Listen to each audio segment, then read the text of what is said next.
इस वक्त की बड़ी खबर आ रही जिसका रुख कर लेते हैं।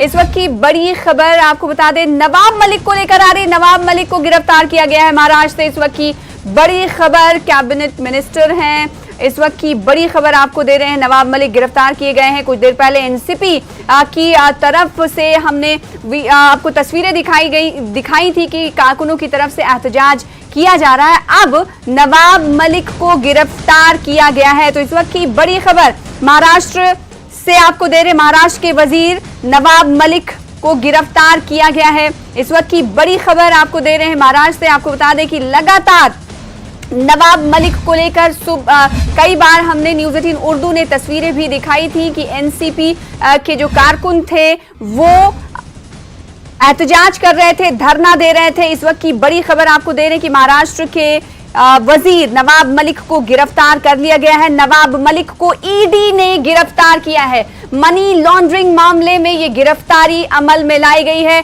इस वक्त की बहुत बड़ी खबर, महाराष्ट्र की सियासत में इसे बड़ी खबर से ताबीर किया जा सकता है। सिर्फ ना महाराष्ट्र बल्कि हिंदुस्तान की ये बड़ी खबर मानी जा सकती है, क्योंकि आपको पता होगा कि नवाब मलिक लगातार भारतीय जनता पार्टी पर इल्जामात लगाते रहे, चाहे वो केस समीन वानखेड़े का हो या फिर शाहरुख खान के बेटे के ताल्लुक से हो। वो मुखर होकर बोलते रहे हैं, अपनी आवाज उठाते रहे हैं। अभी जो मामला है मनी लॉन्ड्रिंग से जुड़ा हुआ मामला है, तो ईडी ने उन्हें गिरफ्तार किया है। और इसी मामले को लेकर हमने देखा था कि कुछ देर पहले मुंबई में एनसीपी के कारकुन एहतजाज कर रहे थे। नवाब मलिक की हिमायत में वो एहतजाज हो रहा था। तो ईडी की तरफ से गिरफ्तारी नवाब मलिक की, महाराष्ट्र के वजीर हैं, ये एक बड़ी खबर मानी जा रही है। हमारे साथ हमारे नुमाइंदे अमित जुड़ रहे हैं। अमित, क्या कुछ जानकारी इस हवाले से, कितने बजे गिरफ्तार किया गया नवाब मलिक को? देखिए, बहुत बड़ी खबर रही है कि मंत्री नवाब मलिक को ईडी ने गिरफ्तार किया है और उन्हें जे जो है मेडिकल कराने ले जाया गया। मैं आपको बताऊं कि सुबह 4:30 बजे करीब जो है ईडी के अधिकारी उनके घर पे पहुंचे और उन्हें जो है जबरन जो है ईडी दफ्तर लाया गया यहाँ पर। और यहाँ पे जो है करीब पूछताछ के बाद उन्हें गिरफ्तारी दिखा दी गई है। उन्हें मेडिकल करने के लिए जो है जे अस्पताल ले जाया गया है। और कुल मिलाकर देखा जाए तो जिस तरह से इकबाल खासकर से पूछताछ हुई थी इस मामले को लेकर दाऊद के भाई से, और खबरें यार सूत्रों के हवाले से कि इकबाल ने ही जो है नवाब मलिक का जो है नाम लिया था कि जो प्रॉपर्टियां बीच में नवाब मलिक ने खरीदी थी, जिसका उजागर जो है देवेंद्र फडणवीस ने किया था कि इनके अंतर्वर्ष से संबंध है और 96 लाख से संबंधित आरोपी थे। उनमें से कुछ लोगों से जो है जमीन जो है यहाँ पे नवाब मलिक ने खरीदी थी। और दाऊद के भाई इकबाल खक्कर को जब पकड़ा गया था तो इकबाल खक्कर ने ही नवाब मलिक का नाम सामने लिया था। तो अभी कुछ ही देर पहले जो है, कुछ मिनटों पहले कहा जाए तो ईडी ने नवाब मलिक को गिरफ्तार किया है और उन्हें जे अस्पताल जो है मेडिकल करने के लिए ले जाया गया है। यानी सुबह से जो ईडी पूछताछ कर रही थी, उनके घर की जांच कर रही थी, उसके बाद ईडी को ये लगा कि नवाब मलिक की गिरफ्तारी अब दिखानी चाहिए। तो अभी क्या ये पता चल पाया है कि कितने दिनों तक ईडी के वो हिरासत में रहेंगे, उनसे पूछताछ होगी? और साथ ही आपने वो जो तस्वीर और विजुअल्स भेजी थी कारकुनों की तरफ से, पहले ही एहतजाज किया जा रहा था जब उनके घर में ईडी के अफसरान मौजूद थे। अभी कारकुनों का क्या कुछ हाल है? देखिए, मैं आपको बताऊं, निश्चित तौर पर कह सकते हैं 2005 की जमीन खरीद मामले को लेकर 17 साल बाद जो है जिस तरह से कार्रवाई देखी जा रही है, निश्चित तौर पे जो है जो विपक्ष के लोग हैं और जो नवाब मलिक की पार्टी एनसीपी साफ तौर पे कह रही है कि बीजेपी के खिलाफ बोलने से जो है ये पूरी जो है कार्रवाई की गई है।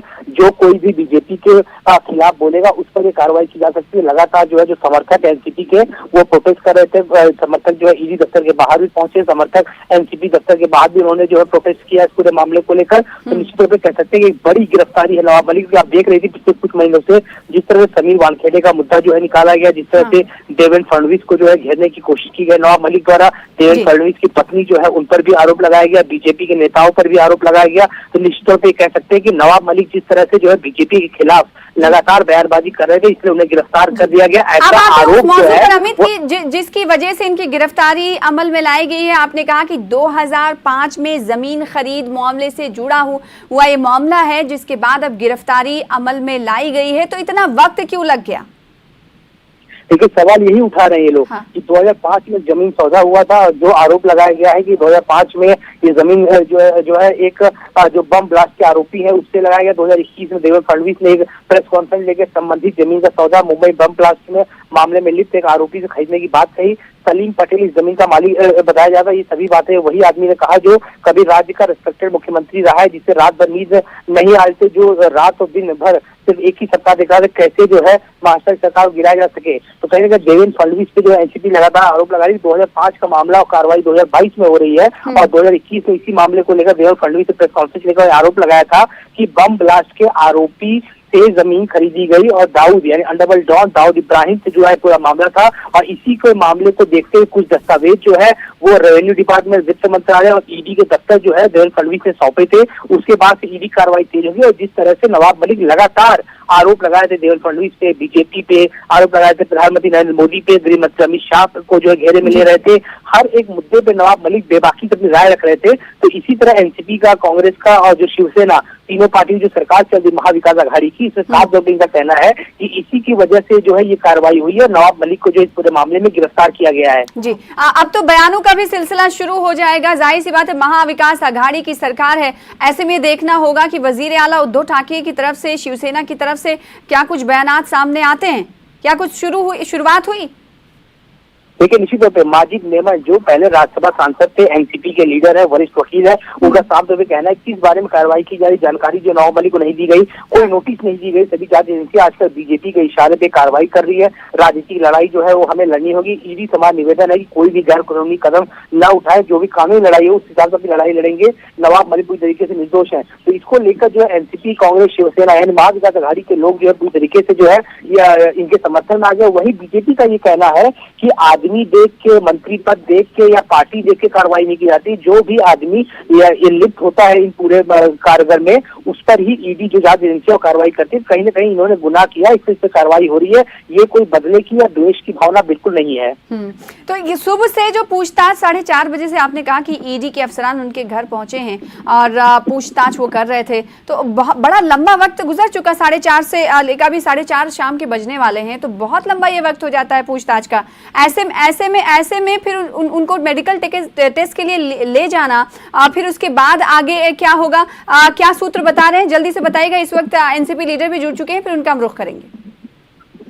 देखिए, निश्चित तौर पर कह सकते हैं कि आगे नवाब मलिक गिरफ्तारी बहुत बड़ा जो है आरोप है। शरद पवार ने साफ तौर पे कहा था कि बीजेपी ने ईडी को मेरे पीछे भी लगाया, लेकिन उन्हें कुछ हाथ नहीं लगा। लेकिन जिस तरह से यहाँ पे गिरफ्तारी हुई है और एक गहन पूछताछ हुआ, और जो हमारे सूत्र बता रहे हैं कि इकबाल कासकर ने नवाब मलिक का नाम लिया है। इकबाल कासकर या दाऊद इब्राहिम का भाई, जो दाऊद इब्राहिम के साथ धंधा मुंबई में चलाता है और पिछले कुछ सालों से थाने की जेल में बंद है एक्सटॉर्शन के मामले में। तो कहीं न कहीं इकबाल को, मैं आपको बताऊं, 2 दिन पहले ही थाने कोर्ट से इकबाल की कस्टडी जो है ईडी ने अपने जी, हमारे साथ जुड़ रहे हैं अमित, आपसे दोबारा जुड़ने सवाल भी करेंगे। ब्रिज मोहन एनसीपी लीडर हमारे साथ जुड़े हुए हैं।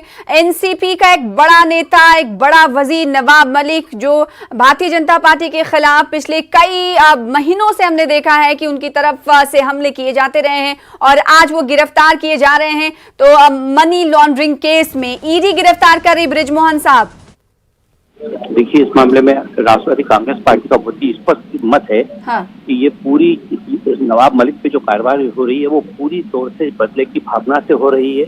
और इसकी जानकारी इसके पहले से नवाब मलिक साहब भी लगातार देते रहे हैं कि ईडी केंद्र सरकार के इशारे पर उनके खिलाफ कार्रवाई करने वाली है। जहाँ तक जिस मामले में उनके खिलाफ कार्रवाई हो रही है, मैं स्पष्ट कर दूं कि ये जो जमीनों की खरीद फरोख्त 2005 से जुड़ा हुआ ये मामला बताया जा रहा है। क्या इस हवाले से एनसीपी क्या लोगों को बताएगी कि ये क्या मामला था और अब इसकी तलवार जो है नवाब मलिक पर क्यों लटकी है?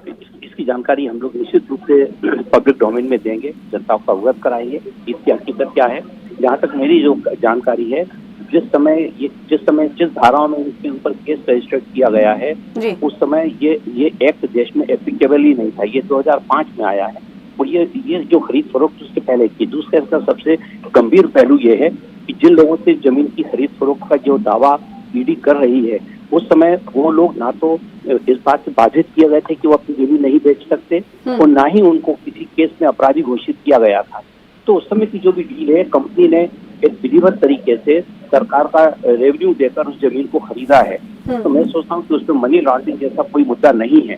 लेकिन सुबह 4:30 बजे से उनसे पूछताछ जारी है और इस लंबी पूछताछ के बाद अब नवाब मलिक को गिरफ्तार ईडी ने कर लिया, तो ऐसे तो थोड़ी ना गिरफ्तार किया होगा बृजमोहन साहब। यही तो मैं कह रहा हूँ कि ये तो भारतीय जनता पार्टी का बहुत ही क्रूर चेहरा है, जिसमें वो ये सिद्ध करना चाहते हैं कि यदि उनके खिलाफ उनकी नाकामियों को या उनके भ्रष्टाचार की आवाज को उठाएगा तो उसके खिलाफ कार्रवाई करेंगे। अभी कल ही 6000 करोड़ का कोयले का घोटाला गुजरात सरकार का पकड़ में आया है। क्या वहां पर ईडी जाके छापा डालेगी? क्या उनके चीफ मिनिस्टर और उनके पूर्व मंत्रियों को क्या गिरफ्तार करेगी? ये सबसे अहम मुद्दा है।